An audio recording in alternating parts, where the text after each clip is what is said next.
Dear students, आज के इस वीडियो में हमें 14 के पाठ के प्रश्नोत्तरों को समझेंगे, जिसमें पहले अपन बहुचयनात्मक प्रश्नोत्तरों की बात करेंगे। उसके बाद में अति लघुत्तरात्मक प्रश्नों को समझेंगे। चलिए शुरुआत करते हैं पहले क्वेश्चन से। पहला क्वेश्चन है, निम्न में से कौन सा पादप अनाज नहीं है? यानी कि यहाँ 4 ऑप्शन दिए गए हैं और अनाज नहीं है उसके बारे में पूछ रहा है। तो हम जानते हैं कि गेहूं भी अनाज, चावल भी अनाज है और जो भी अनाज की कैटेगरी में आता है। चना जो है ये दाल है।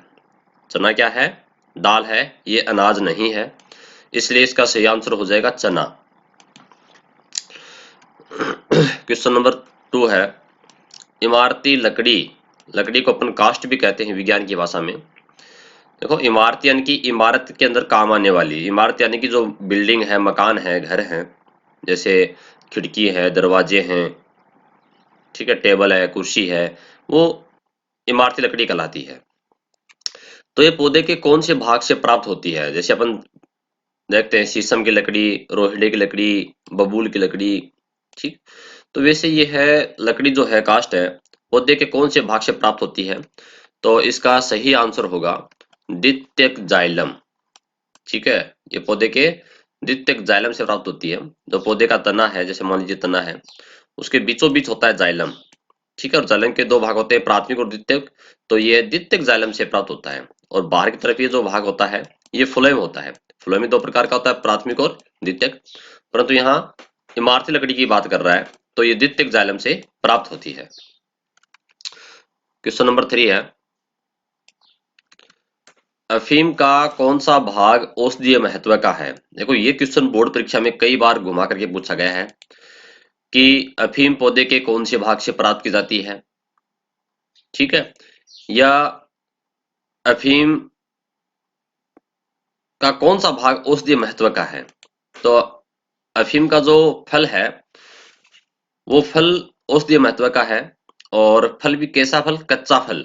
ठीक है, देखो यहाँ किताब में एक चित्र भी दिया हुआ है कि इस प्रकार से अफीम का जो फल ये बनता है, ठीक है, ऐसे बनता है। और उसमें ब्लेड से चीरा लगा करके या चाकू से चीरा लगा करके उससे दूध बाहर निकलता है, जिसे अपन लेटेक्स कहते हैं। और वो सूखने के ऊपर वो दूध जो सूख जाता है, तो उससे वो अफीम प्राप्त होती है। ठीक है, तो अफीम पौधे का कौन सा भाग है? ये फल है। कौन सा फल है? कच्चा फल है। ठीक। क्वेश्चन नंबर 4 है, राजस्थान का राज्य वृक्ष कौन सा है? ये क्वेश्चन भी इंपॉर्टेंट है। देखो, राजस्थान का राज्य वृक्ष वृक्ष जो है वो खेजड़ी है। और हमें इस पाठ के अंदर पौधों के वैज्ञानिक नाम याद करने हैं, क्योंकि बोर्ड परीक्षा में वैज्ञानिक नाम ही अक्सर पूछे जाते हैं। और अगर हमें लिखना होता है तब भी हमें उनके वैज्ञानिक नाम जरूर लिखने होते हैं, तभी हम अच्छे अंक हासिल कर पाएंगे। तो राजस्थान का जो राज्य वृक्ष है खेजड़ी है। खेजड़ी का वैज्ञानिक नाम जो है वो है प्रोसोपिस सिनेरेरिया। क्या नाम है? प्रोसोपिस सिनेरेरिया है। ठीक है, तो ये आपको अच्छी प्रकार से याद रखना है। पुष्पक्रम से प्राप्त सब्जी, यानी कि फूल से पुष्पक्रम। तो फूल तो एक अकेला पुष्प होता है, जब बहुत सारे फूल आपस में मिलते हैं तो वो पुष्पक्रम कहलाता है। ठीक है, तो फूल गोभी के अंदर एक फूल नहीं है, बहुत सारे फूल है, इसलिए उसको अपन पुष्पक्रम कहते हैं। तो सही आंसर क्या है? फूल गोभी, जो इसकी अपन सब्जी बनाते हैं फूल गोभी की, वो क्या है? वो पुष्पक्रम है। पुष्पों का एक समूह है, बहुत सारे फूलों का एक ग्रुप है, एक समूह है।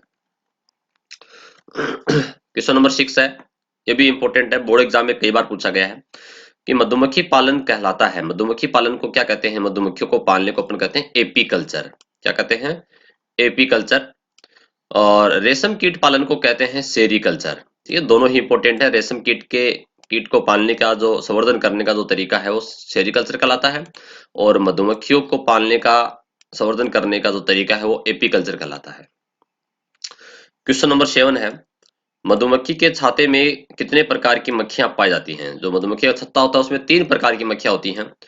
कौन कौन सी होती हैं? एक तो रानी मक्खी होती है, रानी मक्खी छत्ते में एक ही होती है। दूसरी नर मक्खियां होती हैं, और तीसरी श्रमिक मक्खियां होती हैं। ठीक है, श्रमिक मक्खियां जो हैं वही शहद बनाती हैं। क्वेश्चन नंबर 8 है, रेशम प्राप्त किया जाता है। देखो, रेशम जो है रेशम कीट से प्राप्त होता है, परंतु उस रेशम कीट की अलग अलग अवस्थाएं होती हैं। जो वयस्क रेशम कीट है, ये वयस्क है। वयस्क रेशम कीट है वो अंडे देता है। ठीक है, और अंडों से जो अवस्था आती है उसके बाद लार्वा अवस्था आती है। और लार्वा के बाद में आती है प्यूपा अवस्था। तो ये जो प्यूपा होता है इसके चारों तरफ लार लपेट लेता है रेशम कीट, ठीक है। और वो जो चारों तरफ जो आवरण बनाता है उसे कहते हैं कोकून। क्या कहते हैं उसको? कोकून कहते हैं, ठीक है। तो रेशम का जो धागा है वो कोकून से प्राप्त किया जाता है। सही आंसर क्या होगा इसका? कोकून, ठीक है। क्वेश्चन नंबर 9 है, मुर्गी पालन का प्रमुख उत्पाद है, यानी कि मुर्गियों को पालने से हमें मुख्य उत्पाद क्या मिलता है, क्या अपन को प्राप्त होता है? तो मुर्गियों से हमें एक तो अंडा प्राप्त होता है, एक मांस प्राप्त होता है। तो इसके अंदर अंडा आंसर दे रखा है, मांस यहाँ नहीं दे रखा। ऊन प्राप्त नहीं होती है मुर्गियों से, दूध भी प्राप्त नहीं होता है, ठीक है। तो इसका सही आंसर क्या होगा? अंडा। अगर यहाँ ऑप्शन होता कि अंडा और मांस, ठीक है, यहाँ मांस होता तो यहाँ पर ये पहला और दूसरा दोनों उत्तर सही हो जाते, ठीक। तो यहाँ ऑप्शन होता कि क और ख दोनों सही। तो आप थोड़ा सा प्रश्न को पढ़ने के बाद में उत्तरों को भी ध्यान से देखिएगा कि ऑप्शन क्या क्या दे रखे हैं, ठीक है। तो इस प्रकार से अपने ये जो ऑब्जेक्टिव टाइप के क्वेश्चन थे बहुचयनात्मक, हमने उनको समझा। अब अपन बात करते हैं अति लघुत्मक प्रश्नों की, जिनका उत्तर हमें एक या दो पंक्ति में लिखना होता है, एक या दो लाइन में लिखना होता है। सबसे पहले बात करते हैं क्वेश्चन नंबर 10 की। रबी फसलों के रूप में बोए जाने वाले एक अनाज का नाम लिखिए। देखिए छोटी क्लासों से आप पढ़ते आ रहे हो, जो फसल सर्दियों में बोई जाती है वो रबी की फसल होती है, जैसे सरसों है, चना है, गेहूं है, ठीक है। ये फसलें रबी की फसलें हैं, रबी और खरीफ और जायद की फसल, ठीक। अपन सब परिचित हैं, जानते भी हैं। तो यहाँ जो छठी सातवीं आठवीं क्लास के छोटे बच्चे होते हैं वो तो लिख देंगे गेहूं, है ना, सरसों, चना। परंतु ये 10वीं क्लास है और यहाँ जो अपना जो ये पाठ है ये मुख्य रूप से वैज्ञानिक नामों के लिए अपन को पढ़ना है। क्योंकि मैंने बताया था अगर आपने गेहूं उत्तर लिख दिया तो आपको पूरे नंबर नहीं मिलेंगे, हो सकता है आपको कोई अंक नहीं भी मिले। इसलिए गेहूं के आगे आपको उसका वैज्ञानिक नाम लिखना है। तो इनके सबके वैज्ञानिक जो नाम है, जैसे अपन अनाज की बात कर रहे हैं, ये रहे अनाज जो अपन ने शुरू में पढ़ा भी था कि अनाज कौन कौन से हैं, पहला ही क्वेश्चन था अपना। तो गेहूं का गेहूं लिखना है और उसके आगे लिखना है ट्रिटिकम एस्टाइवम, ठीक है। तो ये रबी की फसल है, तो आप इसको आगे ट्रिटिकम एस्टाइवम लिख करके इसका पूरा आंसर लिखोगे। क्वेश्चन नंबर 11 है, गेहूं की दो उन्नत किस्मों के नाम लिखिए। अब देखो अपने इस पाठ के शुरुआत में गेहूं है, चावल है, मक्का है, उनकी उन्नत किस्में दे रखी हैं। तो गेहूं की जो उन्नत किस्में याद कर लीजिएगा, ये भी एग्जाम के अंदर कई बार पूछा गया है, सोनालिका, कल्याण सोना, सरबती सोनारा, है ना, ये 3 दे रखी हैं। तो आप इनमें से कोई भी 2 याद कर लीजिए, 2 पूछ रहा है। इनकी चावल की भी इंपॉर्टेंट है और मक्का की भी इंपॉर्टेंट है, ये आपको याद करनी है, ठीक है। इनकी यहाँ से भी एग्जाम के अंदर कई बार क्वेश्चन पूछे गए हैं।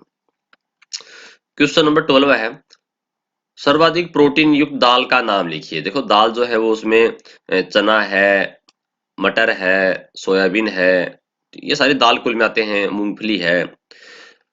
परंतु यहाँ पर ये दाल का नाम जो पूछ रहा है ये वैज्ञानिक नाम ही अपन को लिखना है, ठीक है। और सबसे ज्यादा प्रोटीन जो होता है वो होता है सोयाबीन के अंदर। किसमें होता है? सोयाबीन के अंदर। सोयाबीन से तेल भी प्राप्त होता है।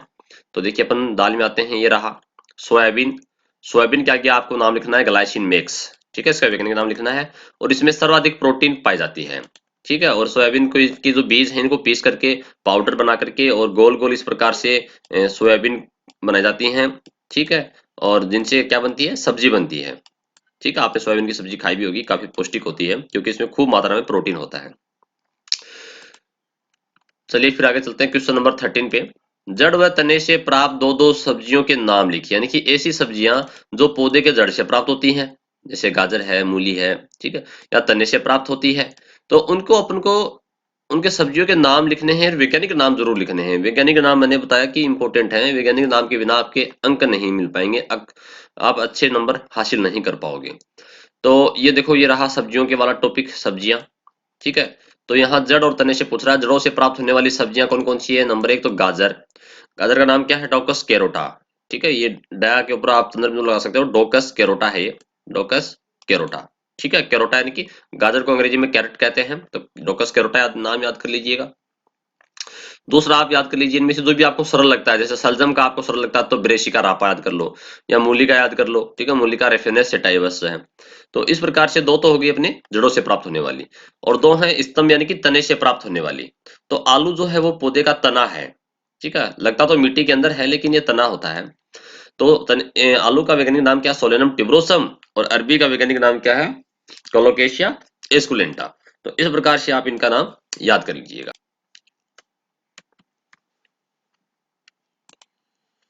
तो ये तो हो गया अपना जड़ और तने से प्राप्त दो सब्जियों के नाम। अब क्वेश्चन नंबर 14 है, इमारती कास्ट किसे कहते हैं। देखो अभी इमारती कास्ट का एक ऑब्जेक्टिव क्वेश्चन भी आया था कि द्वितीयक जालम से प्राप्त होती है, लेकिन ये इमारती कास्ट है क्या। ठीक है, तो इसके लिए जो परिभाषा दी गई है अपनी किताब में ही अपन पढ़ते हैं। देखो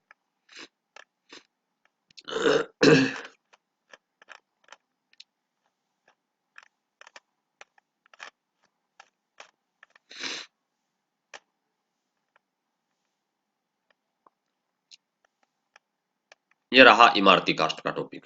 ठीक है, जिसको अंग्रेजी में टिम्बर भी कहते हैं इमारती कास्ट को। तो देखो यहाँ लिखा है, यहां से याद करना आपको, वह कास्ट जिससे फर्नीचर, दरवाजे, खिड़कियां आदि बनाई जाती हैं उसे इमारती कास्ट कहते हैं। अब केवल कास्ट का क्वेश्चन आता है तो आपको यहां से याद करना है, कास्ट का प्रश्न यहां से याद करना है कि बहुवर्षीय द्विबीजपत्री एवं आवर्त बीजी, ये आवर्त बीजी है, ठीक है ना, अनावर्त नहीं है, आवर्त बीजी है, वृक्षों से बनने वाले द्वितीयक जाइलम को कास्ट कहते हैं। ये कास्ट का क्वेश्चन है, वुड किसे कहते हैं और इमारती कास्ट किसे कहते हैं, टिम्बर किसे कहते हैं, वो उसका क्वेश्चन यहां से आपको याद करना है। ठीक है, फिर नेक्स्ट क्वेश्चन है, दो औषधीय पादपों के वैज्ञानिक नाम लिखे। देखो औषधीय पादपों के वैज्ञानिक नाम बहुत ही इंपॉर्टेंट हैं, ठीक है, बोर्ड परीक्षा में कई बार पूछे गए हैं। तो औषधीय पौधे का मतलब यह है जिससे औषधियां बनती हो। तो यहाँ पर औषधीय पौधों का एक अलग से ही हेडिंग है, देखो पॉइंट है। ठीक है, मेडिकल प्लांट्स कौन कौन से हैं। अब देखो यहाँ पर अपन एग्जाम में अलग भी आ सकता है कि स्तंभ से प्राप्त होने वाला कौन सा है, जड़ से प्राप्त होने वाला कौन सा है, तो कोई भी आप याद कर लीजिए। और अभी एक ऑब्जेक्टिव क्वेश्चन आया था कि अफीम का, अफीम जो है उसका नाम पेपेरोस सोनिफेरम है, पौधे के कौन से भाग से प्राप्त होता है, तो मैंने बताया था कच्चे फलों से। देखो ये फल ये होता है अफीम का फल, है ना, इसमें चाकू से या ब्लेड से चीरा लगा देते हैं इस प्रकार से, और इससे दूध दूध बाहर निकलता है जिसको लेटेक्स कहते हैं। ठीक है, तो आप इनमें से कोई भी दो नाम याद कर लीजिएगा, एक तो अफीम याद कर लीजिए क्योंकि पहले पार्ट के अंदर भी अफीम का वैज्ञानिक नाम है, आपके सिलेबस में है। और एक हल्दी याद कर लीजिए, हल्दी मसाले के अंदर भी काम आती है, ठीक है ना, और औषधीय पौधा भी है तो कुरकुमा लौंगा इसका नाम है। ठीक, तो इस प्रकार से आप ये अपने से जो पूछ रहा है उतने ही नाम अपने को लिखने हैं। दो नाम पूछ रहा था तो दो नाम अपन लिख सकते हैं यहाँ पर। क्वेश्चन नंबर 16 है, राजस्थान का राज्य पुष्प कौन सा है। ठीक है, देखो राज्य वृक्ष और राज्य पुष्प दोनों ही अपने इंपॉर्टेंट हैं, तो यहाँ से एग्जाम के अंदर क्वेश्चन आ सकते हैं। ये रहा रोहिड़ा, रोहिड़ा या जिसको मारवाड़ का सागवान भी कहते हैं, और वैज्ञानिक नाम है टेकोमिला अंडुलेटा। वैज्ञानिक नाम लिखोगे तभी आपको नंबर मिलेंगे। रोहिड़े से आप सभी परिचित हो, आप सभी जानते हो, आपने देखा भी होगा खेतों में, गाँव में, जिसके अ, अप्रैल और मई के अंदर जो है, मार्च अप्रैल मई में फूल आते हैं। ठीक है, तो ये रोहिड़ा जो है अपना राजस्थान का राज्य वृक्ष है, राज्य पुष्प है, सॉरी। ठीक है, राज्य पुष्प पूछ रहा है। खेजड़ी क्या है, राज्य वृक्ष है। क्वेश्चन नंबर 17 है, भैंस की दो देसी अच्छी नस्लों के नाम लिखिए। यानी कि भैंस जो है वो अपन पशुपालन के अंदर पढ़ते हैं, जिसको अपन मुख्य रूप से दूध के लिए पालते हैं, और भैंस की जो अच्छी नस्लें हैं उनके नाम पूछ रहा है। तो यहाँ अपन देख सकते हैं पशुपालन का जो पॉइंट है, ये रहा पशुपालन का पॉइंट, और इसमें ये रहा डेयरी वाले के अंदर। भैंस की कुछ अच्छी नस्लें इस प्रकार हैं, जैसे जाफराबादी है, मुर्रा भैंस है, सूखी है, भदावरी है, मेहसाना है। ये भैंस की अच्छी नस्लें हैं, तो आप इनको याद कर लीजिएगा। इसी प्रकार से आगे पूछ रहा है क्वेश्चन नंबर 18 का प्रश्न जो है, मधुमक्खी पालन के दो उत्पाद कौन से हैं। यानी कि मधुमक्खी पालने से हमें क्या क्या प्राप्त होता है। ठीक है, तो हम सभी जानते हैं मधुमक्खी से एक तो हमें शहद प्राप्त होता है, शहद, दूसरा होता है मोम प्राप्त। ठीक है, तो ये उत्पाद पूछ रहा है, तो मधुमक्खी पालन से हमें क्या क्या प्राप्त होता है, शहद और मोम प्राप्त होता है। ठीक है, और यहाँ आप इसमें अगर पूछता है कि फसल के लिए किस प्रकार उपयोगी है, तो ये परागण में सहायक है। मधुमक्खी पालन से परागण की क्रिया आसानी से होती है, जिसके अंदर पैदावार बढ़ती है, फसल का उत्पादन बढ़ता है। ठीक है ना, ये क्वेश्चन भी आ सकता है एग्जाम के अंदर कि फसल के लिए किस प्रकार से उपयोगी है। क्वेश्चन नंबर 19 है, रेशम कीट किस वृक्ष की पत्तियों पर पाले जाते हैं। देखो रेशम के जो कीट हैं वो सहतूत की पत्तियों पर, ये रहा रेशम का कीट, देख रहे हैं आप सफेद रंग का ये, ठीक है ना, और ये जो पत्तियां हैं ये सहतूत के पौधे की हैं। सहतूत का पौधा जो कि छायादार पौधा होता है। ठीक है, तो ये सहतूत के पौधों पर इसको पाला जाता है। ठीक है, देखो लास्ट लाइन लिखिए, रेशम कीट हेतु सहतूत के बाग लगाए जाने जरूरी हैं, क्योंकि इनकी पत्तियों को ये भोजन के रूप में खाता है, इन्हीं के ऊपर ये रहता है। क्वेश्चन नंबर 20 है, मछली पालन के लिए कौन सा जल अधिक उपयुक्त है। देखो जल जो है वो दो प्रकार का है, लवणीय और अलवणीय। मछली पालने के लिए। तो यहाँ पर जो अलवणीय जल है, जिसको अपन मीठा जल भी कहेंगे, ठीक है, उससे मछली का उत्पादन ज्यादा होता है। देखो ये रहा यहाँ पर इसका आंसर। मछलियों का उत्पादन खारे जल की तुलना में मीठे जल में अधिक होता है। ठीक है, यानी कि जो अलवणीय मीठा जल है उसमें मछली पालन किया जाता है। क्वेश्चन नंबर 21 है, मुर्गी पालन को क्या कहते हैं? देखो मुर्गी पालन को जो है वो कुक्कुट पालन भी कहते हैं। ठीक है, क्या नाम है इसका? कुक्कुट पालन, ये रहा मुर्गी पालन। इसको अपन कुक्कुट पालन भी कहते हैं। कुक्कुट पालन के अंदर मुख्य रूप से मुर्गी पालन, बतख पालन, टर्की पालन, ठीक है, ये सारे शामिल हैं। और इसको अंग्रेजी में पोल्ट्री भी कहते हैं, पोल्ट्री, ठीक है ना। आपने देखे होंगे पोल्ट्री फार्म जो बने होते हैं मुर्गियों को पालने के लिए। इसी प्रकार से आज के वीडियो का जो अंतिम क्वेश्चन है वो भेड़ की एक देसी अच्छी नस्ल का नाम लिखिए। भेड़ की नस्ल पूछ रहा है, तो गाय की पूछ सकता है, भैंस की पूछ सकता है, ठीक है, भेड़ की भी आ सकती है, बकरी की भी आ सकती है। तो ये भेड़ के बारे में यहाँ देखो अपने लिखा हुआ भी ये रहा, ऊन उद्योग के अंदर जो भेड़ है, ऊन, भेड़ से ऊन प्राप्त होती है। तो भेड़ की कुछ देसी नस्लें जो है वो लोही है, नली है, मारवाड़ी है, पाटनवाड़ी है। इस प्रकार से ये भेड़ की अच्छी नस्लें हैं। ठीक है, तो यहाँ से भी क्वेश्चन आ सकता है। और गाय की अच्छी नस्लें ये हैं, यहाँ से भी क्वेश्चन पूछा जा सकता है।